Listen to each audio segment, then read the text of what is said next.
On February 22nd, in a small town in Kansas, 32-year-old Srinivas Kochibhotla was killed, shot down by a man who yelled, "Get out of my country." Srinivas has been here in America for over a decade. He had the legal visa, he had a job and was doing which many of us do, getting an after-work drink in his neighborhood bar. The question we are raising in this very special edition, this half hour coming to you from Edison in New Jersey, is whether Indians are feeling safe in the United States. Has this incident of Kansas been a seminal moment in which the deafening silence of the president was questioned for nearly a week after his condemnation in the big speech to the joint session of Congress just almost a week later?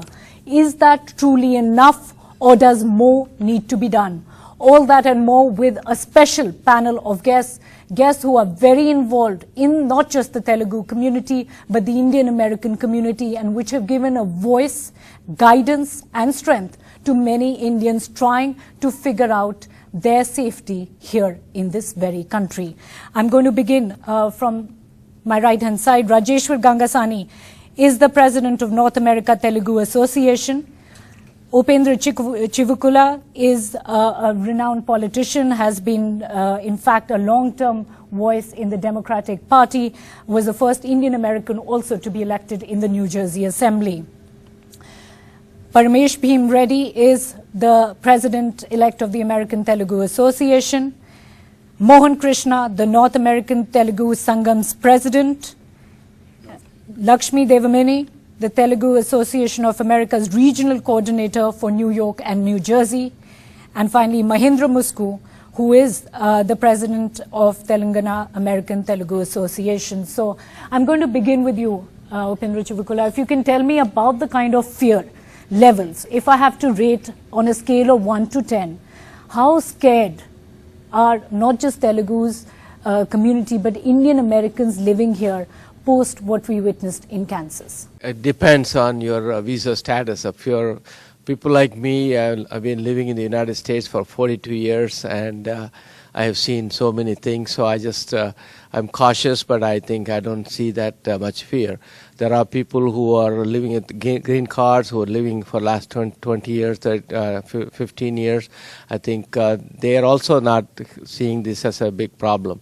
But I think the issue is that people who have come on H-1B1 visas and people who are on student visas, especially who are in the middle part of America, where you don't have that much of Indian population. I think that's where the exposure and the xenophobia is there, and so there seemed to be a lot of fear, and also there are a lot of rumors that are spreading, saying that the fear is blown, and people in India, I think they're looking at it. The mothers are telling the children it is not safe there.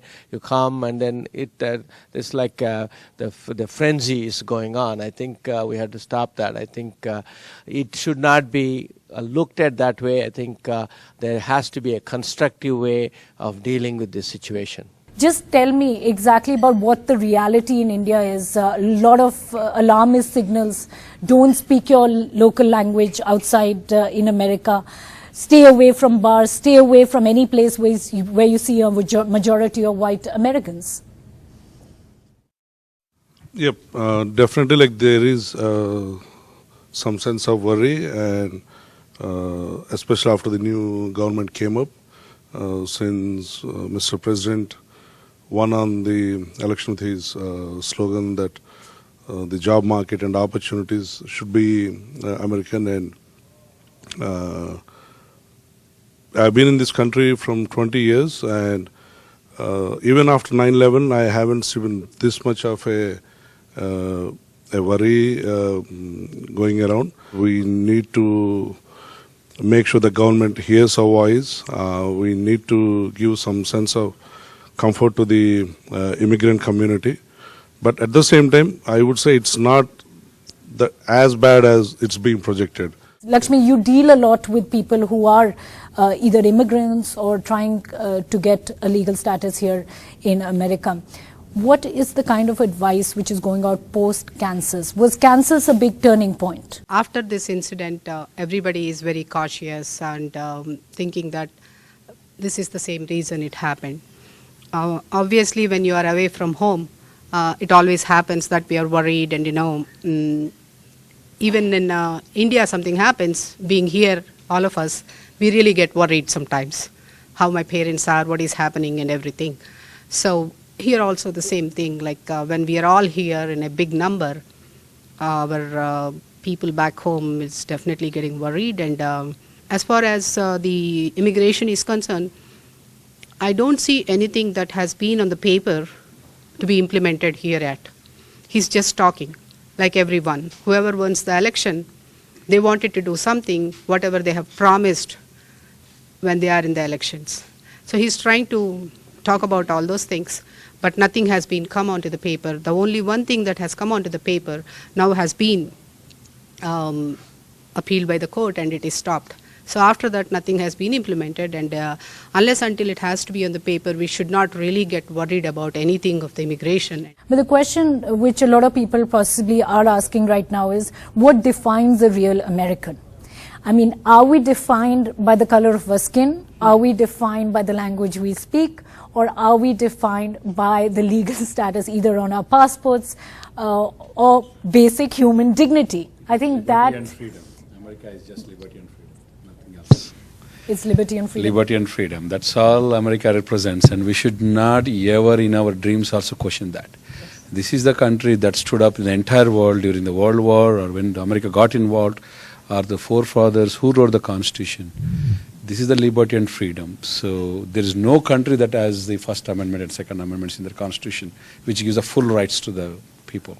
Yeah, in fact, an American was trying to save the lives of these two engineers as well. Ian Griller, the 24-year-old American hero, has to be applauded because he's as American as many would believe is the good face, the right face of America. Tell me exactly about Trump's role in this, because over the last 1 week, people have said that there was a deafening silence from the White House. That was broken conclusively when he started off the bat in possibly his most important speech since he's been elected, denouncing Kansas, condemning it and saying he's against hatred and evil and calling for unity and strength.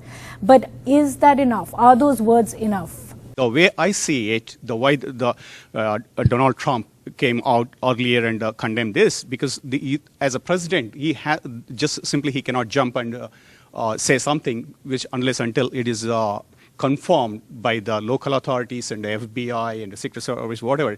So they came, later on they found out it is a hate crime. So then he took a little time to condemn that. It is whatever the word comes from the mouth of the American president, it is very powerful. So that he has to be careful before saying anything. They don't know it is what transpired this shooting to take place. So he took a little time. That's fine. Important thing, if you saw the speech, the State of the Union, he started with that. That consoled me a lot. Since you have spent nearly 40 years here and you've seen every cycle that there exists, tell me, in your political career, has this been the worst in terms of racial tensions and a feeling of fear against the Indian American community? Because you've dealt with dot busters, you've dealt with multiple moments of discrimination, and I know you were the only Indian at one point in a group of a majority white American population, and still you got elected. Yeah, I think the Dotbusters incident it was tragic. Just happened in Jersey City. That actually we were able to pass in the state of New Jersey the hate crimes and the bias legislation that was passed in the state of New Jersey. Subsequently, it was passed at the national level, and things were moving along. Either discrimination based on your race, gender, sexual orientation, all those things were accepted in terms of trying to see how we can, in terms of police, when you make a complaint, they have to make a note of that is a hate crime or not. So that was a big step we have achieved. Then 9/11 happened, and then there was a profiling. The people, like a Sikh community, was really targeted because of the turbans they were wearing, and the Muslim community. There was a lot of violence that took place, and it happens that in 2001, right after the 9/11, I was elected to the state legislature. So it was there were some incidents where when I reached out my hand to shake hands with people, they refused to shake hands with me. It happened there in New Jersey. With an elected politician. Yeah, I was elected at local level, but I was trying to go for the state legislature. But these things happen. The point there is that there are going to be people who are less informed, and there are people who are going to be prejudiced. There are going to be there. There's no, every community have people who are prejudiced, and that is going to be there. I think what with President Trump during his campaigns as a candidate, Trump has he's actually provoked a lot of the things. You saw some of the violences, some of the demonstrations, some of the rallies that took place in front of wherever he was making presentations with all around the country. That has happened.